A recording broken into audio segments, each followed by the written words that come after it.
Okay, so I have a story in the Blue Book, and I also, the reason I started actually talking about doing this reading was because my 5th novel came out this month. It's called The Pumpkin Man. I did a reading here actually last December for my 4th novel, Siren. So I know at least one in the crowd was here for that. Woo! So I'm going to read to you just the prologue of The Pumpkin Man. It's kind of a fun Ouija board, occult, pumpkin sort of book. It's actually not set in Halloween, although you'd never know that from the cover. So like I figure, next month when people see this in stores, like nobody's going to pick it up because they're all going to think, oh, it's a Halloween book, but it really doesn't take place at Halloween. In any case, the prologue. Meredith took the man's hand in hers and gave it a reassuring squeeze. She'd worked a long time to bring him here. His palms were clammy. She could smell his fear. He had every reason to be afraid, but she needed him for this. She couldn't afford him to back out now, and he owed her too much to leave. Not when she was this close, not on this night. She would not wait another year until it came around again. Candles flickered and smoldered all around them. The room smelled of beeswax and sage. Before he arrived, she had lit 6 candles and placed them in a line to the north, and then 6 more to the south, and then finally 6 more to the east, a perfect number in an imperfect shape. They formed a U around the small table in her living room. The opening pointed toward the door, an entry point. She did not intend for there to be an exit. "Put your fingers on the wood," she urged her unwilling accomplice. His eyes looked glossy and wet in the wavering orange light. He might have been about to cry, or it could have just been the thickness of his glasses that magnified the light. "Gently," she said. "Just the tips, next to mine."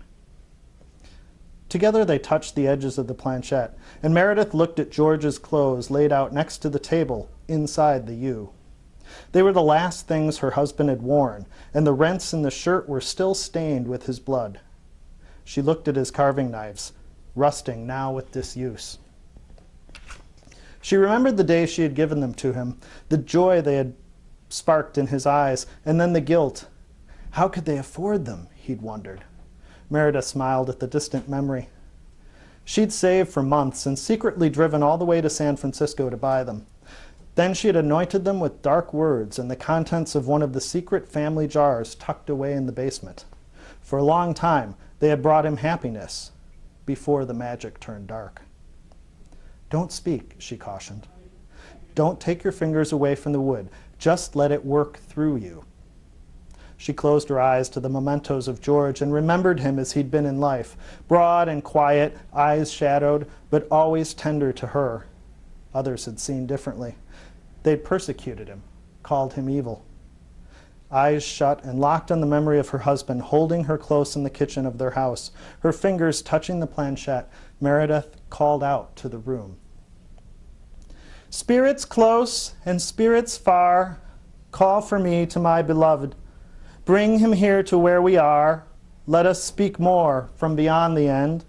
Bring to me my dearest friend." Outside, the wind howled, crashing the shutters hard against the windows of the small cottage. A storm was due by midnight, appropriate that on the night Meredith needed to reach beyond death, the skies boiled dark and angry. Inside, the candles flickered as the drafts blown in from the ocean slipped through the cracks in the windows and doors. "Are you with us?" Meredith called. There was no answer but the wind. "Spirits close and spirits far," she called out again to the small room. Her voice echoed strangely. "I've served you all my life. Bring my George to where we are. Let him speak to me, his wife. There is no end to love and death. We are 1 and 2, separate only by breath." The wood seemed to tremble beneath her fingers, and Meredith's lips trembled in a faint smile. "Are you with us?" she asked a second time. The wooden ring moved beneath her fingers, and Meredith opened her eyes to see it stop in the upper left corner of the wooden board. It rested atop the word yes. "I found the way to bring you back," she said. The wood darted to the opposite side of the board. She almost lost her connection to it. Looking at her partner, she saw sweat beading on his forehead. His eyes bulged as they followed the seemingly independent movement of the planchette. But he did not take his fingers from their place next to hers. "We can be together again," she promised, "and you can teach them all a lesson." The wood ring slipped from letter to letter across the board. Beneath the yes and no, a full alphabet was painted. The ring stopped first on S and then on O. And then it spelled out M-U-C-H, much. It paused for a moment and then quickly moved through the letters, blood. "Yes," she whispered, "but I need you. I've always needed you." The wood slowly moved from the P and then the A, the I, and the N. Pain. "Just a little," she whispered. With one hand, she lifted the candle at the edge of the U and dribbled its wax across the opening, closing the entrance, all the while keeping one finger to the planchette.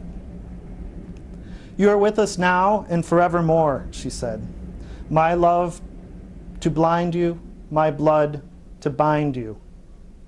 With those words, she lifted one of George's knives and lightly drew its blade across the wrist of her hand that still touched the planchette.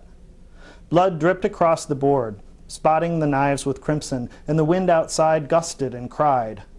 Meredith murmured a sentence in an ancient tongue and then said it again, louder, fighting to be heard above the howls. Then she switched to her own tongue and said the words she'd longed to mouth for months. "Make them rue the day they hurt you. My strength yours as long as you can. Stay with me and make them regret the day they hurt the Pumpkin Man." At last her partner made a sound. He screamed and pulled away from the witchboard. The front door burst open, and the wind finally found its way inside. All the candles blew out at once, leaving Meredith smiling in the darkness.